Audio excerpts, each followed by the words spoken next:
Dua kapal tanker yang salah satunya berbendera Republik Indonesia dilaporkan melintasi Laut Merah, tepatnya di Selat Bab el-Mandeb. Kapal tersebut melintas di tengah ketegangan meningkat antara pasukan Amerika Serikat Inggris dengan Houthi Yaman di perairan tersebut pada 17 Januari 2024. Melalui Reuters Jumat 2 Februari 2024, kedua kapal tanker itu diidentifikasi sebagai kapal tanker Gamsunoro yang berbendera Indonesia dengan kapal tanker Free Spirit yang berbendera Kepulauan Marshall. Berdasarkan data pelacakan LSAG dan Kepler, kedua kapal tanker tersebut jenis Aframax. Kapal tanker minyak dengan bobot mati 80.000 hingga 120.000 metrik ton. Kapal-kapal itu disebut membawa muatan bahan bakar berat yang sebelumnya singgah di Fujairah, Uni Emirat Arab, salah satu pusat bahan bakar minyak terbesar di dunia. Kapal itu telah melewati perairan Selat Bab el-Mandeb pada pertengahan Januari lalu setelah sebelumnya mengalihkan pelayaran dari Laut Merah. Hal itu terjadi setelah Amerika Serikat Inggris melancarkan serangan terhadap target-target Houthi di Yaman. Belum diketahui pasti apa yang mendorong kedua kapal tanker itu kembali ke Laut Merah, namun beberapa analis industri mengatakan bahwa kapal-kapal yang bersedia untuk terus melintasi rute Laut Merah mungkin bisa mendapatkan keuntungan dari situasi terkini. Pemilik kargo dan tujuan mereka tidak jelas, tetapi kedua kapal tersebut telah memberi isyarat ke pelabuhan-pelabuhan Laut Merah Arab Saudi dalam seminggu terakhir.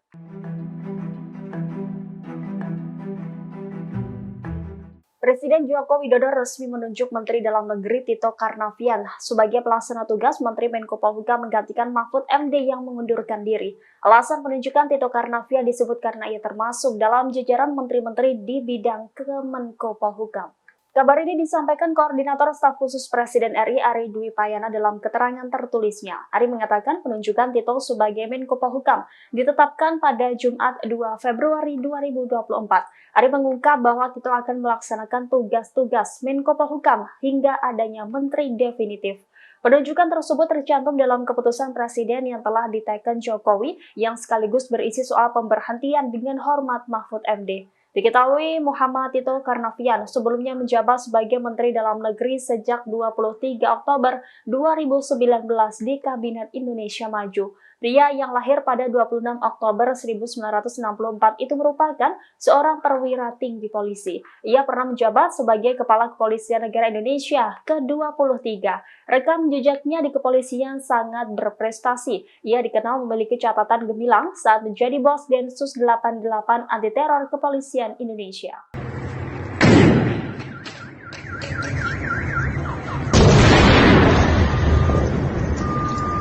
Israel melancarkan serangan terhadap markas besar Iran di dekat Damaskus, Suriah pada Jumat 2 Februari dini hari. Serangan ini terjadi setelah Garda Revolusi Iran dilaporkan mengurangi jumlah perwira seniornya di wilayah tersebut.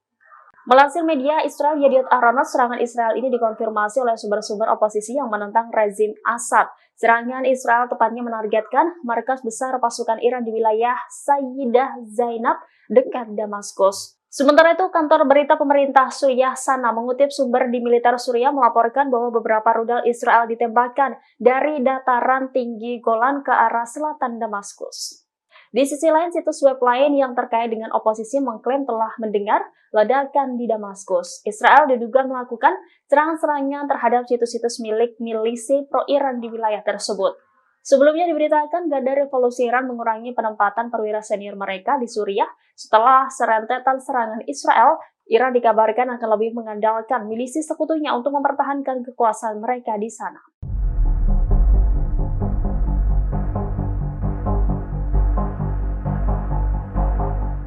Presiden Ebrahim Raisi buka suara terkait rencana Amerika Serikat yang akan menargetkan situs Iran di Irak dan Suriah. Raisi menegaskan bahwa Iran tidak akan memulai perang terlebih dahulu dengan siapapun. Demikian disampaikan Presiden Iran dalam pidatonya yang disiarkan televisi pada Jumat 2 Februari. Raisi menekankan jika ada negara yang berniat menggertak Iran, maka militernya akan membalas lebih keras. Sebelumnya diberitakan Washington sedang mempertimbangkan balasan terhadap Iran setelah 3 tentara Amerika Serikat terbunuh dalam serangan di pangkalan militernya di Yordania. Ini merupakan pertama kalinya tentara Amerika Serikat tewas akibat serangan yang dilakukan oleh milisi-milisi yang didukung Iran sejak perang Hamas-Israel pecah 7 Oktober. Sementara itu, Wall Street Journal melaporkan bahwa serangan Amerika Serikat di Irak dan Suriah akan menargetkan beberapa sasaran termasuk personil dan fasilitas Iran di kedua negara tersebut. Laporan itu mengatakan serangan balasan Amerika Serikat ke Iran dapat dimulai akhir pekan ini.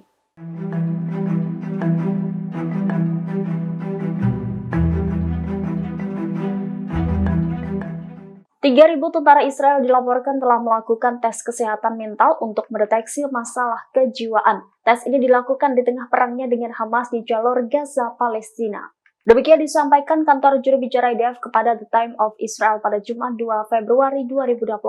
Dalam pernyataannya, IDF mengatakan 3.000 tentara yang diperiksa adalah mereka yang bertugas wajib ataupun cadangan dalam peperangannya sejak 7 Oktober. Sebagian besar dari mereka yang telah dirawat oleh petugas kesehatan mental kembali ke unit mereka. Letkol Dr. Michael Lipschitz, Kepala Divisi Klinis Mental IDF Layanan Kesehatan mengatakan 82% tentara telah kembali berperang. Sementara 3/4 dari mereka yang sempat dirawat karena gejala pasca trauma di Pangkalan Zirifin IDF kembali bertugas. Hal ini menyusul keputusan bersama yang dibuat oleh prajurit dan profesional kesehatan mental yang menangani mereka. Lipschitz menilai keberhasilan ini berkat kesiapan yang baik staf kesehatan mental yang mencukupi. Selain itu juga strategi yang mengutamakan kesehatan mental serta dukungan yang tersedia bagi para prajurit tidak hanya di Israel tetapi juga di daerah pertempuran.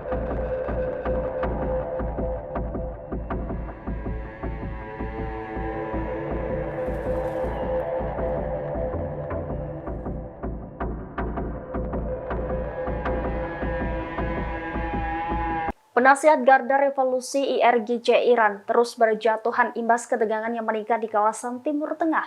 Pasukan Israel terus menargetkan fasilitas militer Iran di Suriah maupun Irak. Dilaporkan seorang penasihat IRGC Iran tewas dalam serangan baru Israel di selatan Damaskus, Suriah pada Jumat 2 Februari dini hari.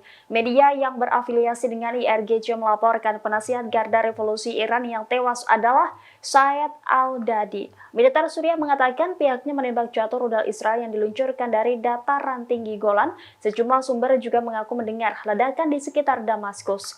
Kantor berita sana melaporkan ada kerusakan material imbas serangan tersebut. Adapun serangan Israel ini terjadi setelah Iran dilaporkan mengurangi jumlah perwira seniornya di Suriah. Iran dikabarkan akan lebih mengandalkan milisi sekutunya untuk mempertahankan kekuasaan mereka di sana. Adapun serangan Israel terbaru ini adalah serangan teroris kedua yang dilakukan oleh rezim Zionis di berbagai wilayah Suriah dalam beberapa pekan terakhir dengan tujuan menghentikan gelombang baru perjuangan perlawanan Palestina dan Lebanon melawan rezim ilegal Zionis.